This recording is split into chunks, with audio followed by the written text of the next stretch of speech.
زیادہ تعلیم یافتہ ہیں, کہ مطلب ایسے اس میں اس طرح کے ملٹیپل بہت سارے ریزنز کے ساتھ ساتھ, جیسے آپ نے کہا کہ اللہ تعالیٰ کو بالکل ناپسند ہے یہ ایک ایسا جائز عمل ہے, تو وہ یہ بھی بات ہے کہ ہم اللہ تعالیٰ کی جو اللہ تعالیٰ کا جو حکم ہے اس سے بہت دور زندگی گزار رہے ہیں. بالکل بالکل, دین سے دوری بہت, دین سے دوری ہے. اللہ تعالیٰ نے جو قوانین اپنی ایک جو ہمیں کتاب ملی ہے اس میں جو دیے ہیں ہم اس کو فالو بھی نہیں کر رہے ہیں, تو پھر تو اس طرح کے معاملات تو پیدا ہوں گے. مگر بہت ساری چیزیں جو ہماری کہیں نہ کہیں کوتاہی کی وجہ سے یا تھوڑی نگلیکٹ کرنے کی وجہ سے ٹھیک ہو سکتی ہیں. بالکل, تو مطلب گفتگو میں شریک ہونے کے لیے موجود ہیں ایک ماہر قانون اور ایک سوشل ورکر بھی ہیں. بہت سارے ایسے کیسز سے ان کا واسطہ بھی پڑتا ہے. جناب رانا آصف حبیب صاحب, آپ کو خوش آمدید. السلام علیکم, کیسے ہیں آپ؟ وعلیکم السلام فہیم بھائی, کیسے ہیں سر جی؟ ٹھیک ٹھاک. کیسے ہیں آپ عظمہ؟ ٹھیک, بالکل الحمدللہ. یہ ایک ایسا ٹاپک ہے کہ اس کے اوپر جتنی بھی بات کی جائے نا رانا صاحب اتنی کم ہے. ابھی ایک حالیہ سروے جو ہے لاہور ہائی کورٹ کے حوالے سے 1 ویک میں 500 طلاق کے کیسز رپورٹ ہوئے ہیں. تو it's a high rate. Like اگر جو اس وقت جو 60% لوگوں سے اگر پاکستانی بات کی جائے تو ان سب کا یہی کہنا ہے کہ جو طلاق اور خلا کے کیسز ہیں وہ بہت تیزی سے رائز اپ ہو رہے ہیں. تو بیسیکلی میں سب سے پہلے تو یہ جاننا چاہوں گی, وجوہات تو اور بہت ساری ہیں, لیکن آپ کو کیا لگتا ہے کہ آج کے دنوں میں کون سی ایسی بہت بڑی وجوہات ہیں جو طلاق کا سبب بن رہی ہے؟ کیونکہ دیکھیں برسوں سے میاں بیوی کا رشتہ ہے اور ایک سیٹلمنٹ کے ساتھ زندگی گزرتی ہے. بالکل. دیکھیں یہ رشتہ جو ہے ایک اس میریٹل ایڈجسٹمنٹ سوشیولوجی کا ایک بہت بڑا ٹاپک ہے. تو یہ رشتہ میریٹل ایڈجسٹمنٹ سے آگے بڑھتا ہے جسے ازدواجی ہمانگی کہتے ہیں. ٹھیک. اب ہوا یہ کہ جو آج کل کے حالات ہیں اور لوگوں کے اوپر جو انفلیشن کا اور معاشی دباؤ جو ہے بڑھتا جا رہا ہے, اب وہ جو معاشی دباؤ فیملی کے انسٹیٹیوشن کو ہٹ کر رہا ہے, اور خاص طور پہ جب جوائنٹ فیملی سسٹم سے آپ نیوکلیر فیملی سسٹم پہ آ رہے ہیں کہ آپ کے جوائنٹ فیملی سسٹم میں فوڈ سیکورٹی ہوتی ہے, اس کے میرٹس بھی ہیں ڈی میرٹس بھی ہیں.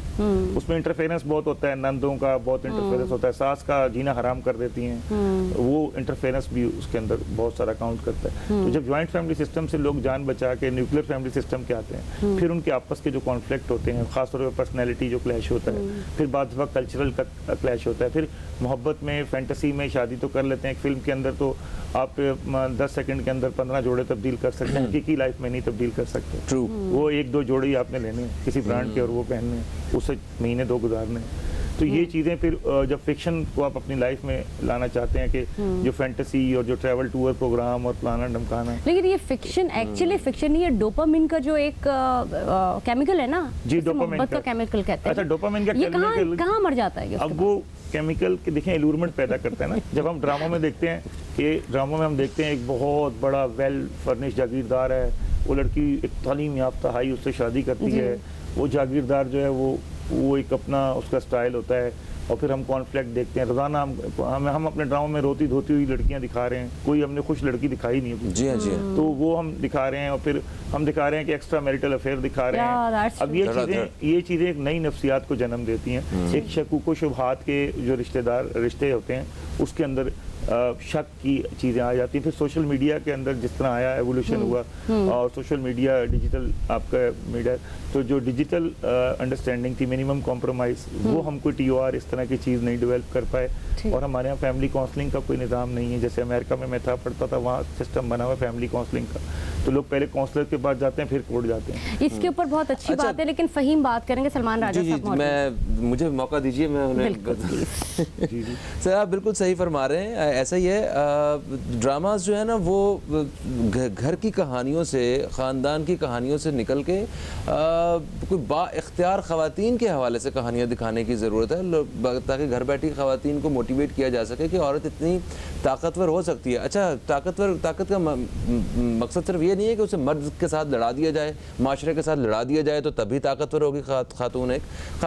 بڑی ایسی مثالیں موجود ہیں جو مطلب ایسی خواتین جنہوں نے پاکستان کا نام روشن کیا ہے, دنیا بھر میں وہ ایک اپنی پہچان رکھتی ہیں. ان لوگوں کی کہانیاں بنانے کی بھی ضرورت ہے. خیر, میرے ساتھ ٹیلی فون لائن پہ موجود ہیں ایک اور بہت ہی اہم مہمان, ماہر شعور جناب پروفیسر سلمان راجہ صاحب. آپ کو خوش آمدید. السلام علیکم راجہ صاحب, کیسے ہیں آپ؟ وعلیکم السلام. اچھا, آج ہم بات کر رہے ہیں ملک میں طلاق اور خلا کے بڑھتے ہوئے کیسز کے حوالے سے. آپ کو کیا لگتا ہے کہ پاکستان میں یہ شرح میں دن بدن اضافہ کیوں ہوتا جا رہا ہے؟ فہیم دیکھیں، جیسے رانا صاحب نے تمام فیکٹرز کو بڑا اچھے طریقے سے سمرائز کیا، میں اس میں یہ ایڈ کرنا چاہوں گا کہ ایک بہت بڑی وجہ ہماری جو ہے وہ ہماری فطرت ہے. ہم اپنے فطری اصولوں کو بھول رہے ہیں. جن قوانین نے فطرت کے اوپر شادی کا جو رشتہ سٹینڈ کرتا ہے، جو اللہ تعالیٰ نے بنایا ہے انسان کے مرد اور عورت کے مزاج کو، ہمارے معاشرے میں اس فطرت سے دور ہوتے جا رہے ہیں لوگ، اور ایز اے ریزلٹ یہ کیسز بڑھتے جا رہے ہیں. اور جو اس کی فطرت ہے وہ یہ ہے کہ جو یہ ریلیشن شپ ہوتا ہے، شادی کا رشتہ جو ہوتا ہے، یہ ایک سوشل نظام اللہ تعالیٰ نے بنایا ہے کہ جو انسان جب ملتے ہیں تو سوشل سسٹم ڈیولپ ہوتا ہے اور نسل انسانی بڑھتی ہے. اور اس کو بڑھانے کے لیے ہمیں بہت ساری چیزوں پہ کمپرومائز کرنا، بہت ساری چیزوں کی حکمت کو سمجھنا، یہ ہماری فطرت میں موجود ہے. اب چونکہ جیسے رانا صاحب نے فرمایا کہ ہمارے معاشرے میں وہ تعلیمات اور ترغیب دی نہیں جا رہی جس سے انسان اپنی فطرت سے دور ہو رہا ہے، تو اس کا آؤٹ کم جو ہے وہ آپ کے سامنے ہے. طلاق کے جو ریشو ہے وہ بہت زیادہ بڑھتا جا رہا ہے ہمارے معاشرے میں. فہیم مجھے آپ اجازت تو ایک سوال رانا صاحب سے تو سوری سلمان راجہ صاحب، مجھے ایک چیز یہ بتائیے گا کہ اس وقت خلا کے جو کیسز ہیں وہ بھی بہت زیادہ سامنے آ رہے ہیں. ایسا دیکھا جا رہا ہے کہ لڑکیاں جو ہیں وہ زیادہ پڑھ لکھ جا رہی ہیں، زیادہ پروفیشنل ہو رہی ہیں، اور جب وہ اس جگہ پہ پہنچ جاتی ہیں کہا یہ جاتا ہے کہ جی لڑکیوں کی وجہ سے طلاق ہو رہی ہے، لیکن لڑکے اپنی ذمہ داری اس طرح سے لے نہیں پا رہے جو ان کو لینی چاہیے تھی.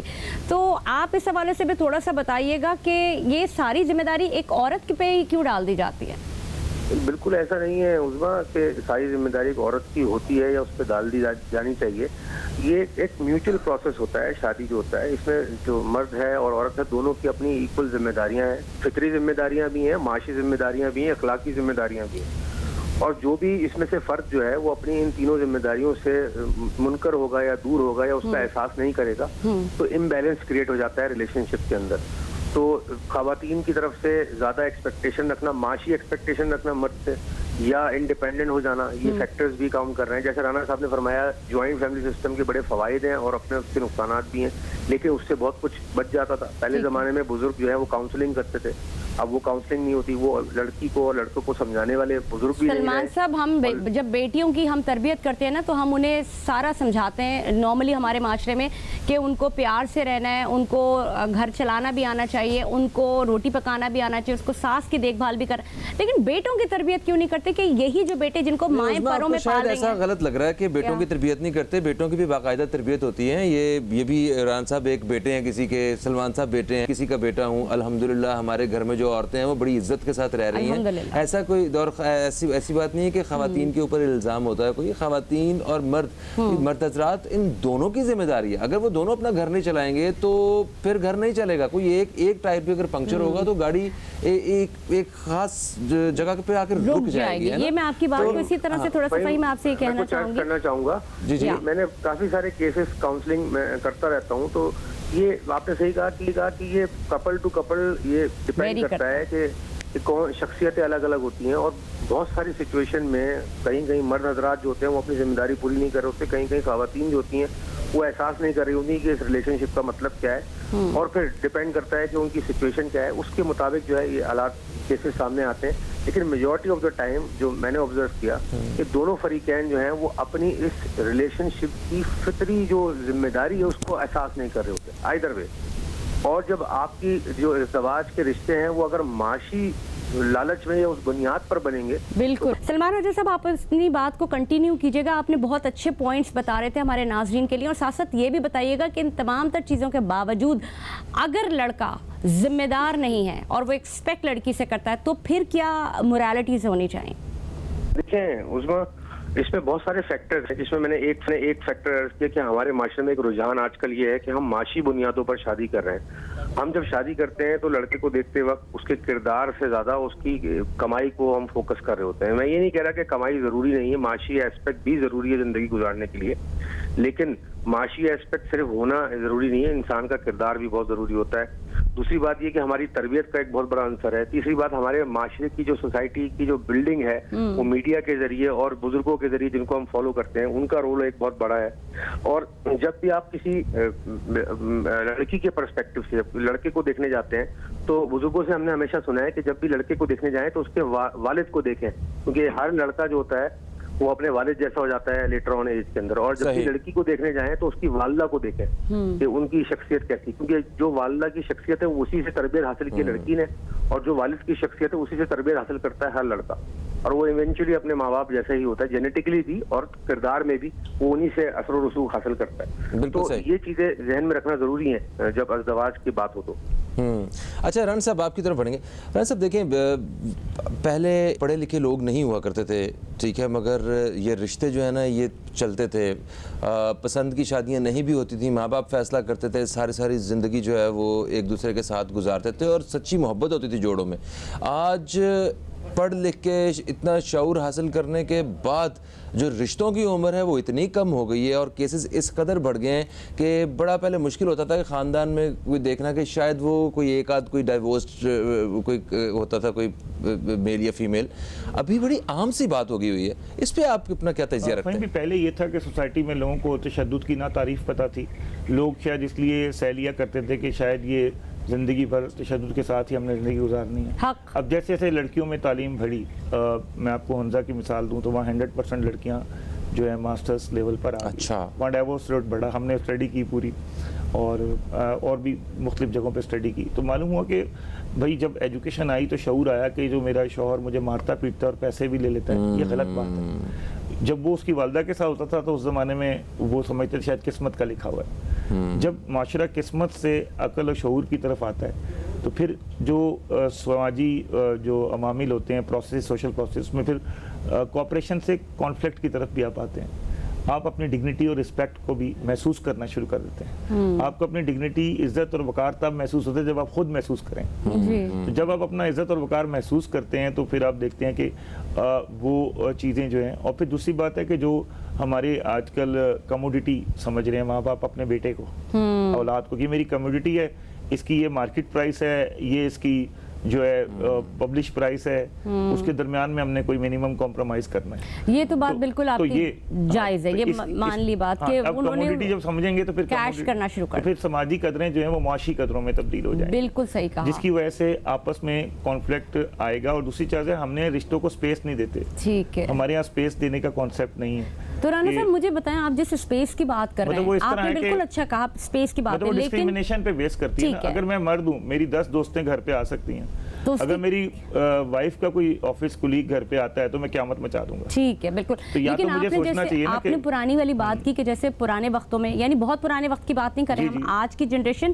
اور ہماری والی, اگر ہم اپنی بھی بات کریں یا ہم اپنے پیرنٹس کی بات کریں, آپ نے کہا کہ, اور فہیم نے بھی کہا کہ وہ بڑے اچھے سے رہتے تھے آپ کو نہیں لگتا کہ ان خواتین کو یا ان مردوں کو اپنے حقوق کا ہی نہیں پتا تھا؟ نہیں, پتہ ہی نہیں تھا نا. اور وہ انسیکیورٹی جہاں پہ ہوتی ہے نا تو عورت وہ گزارا بھی کر رہی ہوتی ہے. 1780s میں آپ دیکھیں نور الہدی شاہ کے ڈرامے آئے, اصغر الدین سید کے ڈرامے آئے, ان ڈراموں نے بھی لوگوں کو ایک شعور دیا کہ ظلم کیا ہوتا ہے, جبر کیا ہوتا ہے, اور جبر کو سہنا بھی ایک جبر ہے. تو یہ چیزیں جس طرح شعور آیا اور تعلیم جس طرح آئی. اب ہوتا یہ تھا کہ پہلے خواتین اس لیے خلا اور ڈائیورس کی طرف نہیں آتی کہ وہ معاشی طور پہ خود مختار نہیں تھی. اب جو معاشی طور پہ خود مختار کہہ رہی ہیں تو وہ کہہ رہی ہیں کہ بھائی میں روٹی بھی بنا کے دوں, کھانا بھی بنا کے دوں, آفس جاب بھی کروں, پھر میں اس کی باتیں بھی کیوں سنوں. صحیح. اچھا, یہ فیکٹر بھی ہے. اور پھر ہماری ایکسپیکٹیشن کیا ہے کہ بھائی جو وائف ہے نا وہ گول روٹی بنائے. گول روٹی تو پٹھان بناتا ہے, اس سے شادی کر لو. سب سے اچھی روٹی تو وہی بناتا ہے تندور والا. صحیح بات. یہ ہماری ایکسپیکٹیشن ہی بڑی ہم نے عجیب و غریب رکھی ہوئی ہیں. میں اگر آفس سے جاتے ہوئے, میں اور میری وائف دونوں آفس سے جاتے ہوئے باہر سے اگر کھانا لے آتا ہوں, کوئی قیامت تو نہیں آ جاتی نا. باہر سے آپ ہوٹل سے کھانا لیں, آرام سے انجوائے کریں, اپنے ڈائننگ ٹیبل پہ کھائیں. کیا ضرورت ہے, گیس ہی نہیں ہے تو پھر چولہا جلانے کی کیا ضرورت ہے. اس طرح اگر تھوڑا سا اپنے آپ کو ٹلٹ کریں. اور ہوتا یہ ہے کہ جو ساسیں ہیں وہ داماد میں اور بہو میں امتیازی سلوک کرتی ہیں. جو آپ داماد کے لیے سوچتی ہو وہ اگر بہو کے لیے سوچو تو کبھی ڈائیورس کی نوبت ہی نہ آئے. بالکل صحیح. اچھا سلمان راجہ صاحب, آپ کی طرف میں بڑھوں گا اسی حوالے سے. دیکھیں, تعلیم اگر انسان حاصل کرتا ہے تو وہ چیزوں کو بہتر طریقے سے ہینڈل کرنا سیکھ رہا ہوتا ہے. تو جس طرح رانا صاحب نے بتایا کہ خواتین جس طرح وقت کے ساتھ ساتھ زیادہ پڑھنا شروع ہوئی ہیں تو انہیں اپنے حقوق کا اندازہ ہوا ہے, اور اس کی وجہ سے بھی طلاق اور خلا کی شرح میں اضافہ ہونا شروع ہوا ہے. آپ کیا سمجھتے ہیں کہ اس سے چیزیں بہتر ہونی چاہیے تھیں؟ اور انیشیل جو شروع کے 2-3 سال ہوتے ہیں یہ ویسے بھی مشکل ہی کنسیڈر کیے جاتے ہیں کسی بھی شادی شدہ زندگی میں,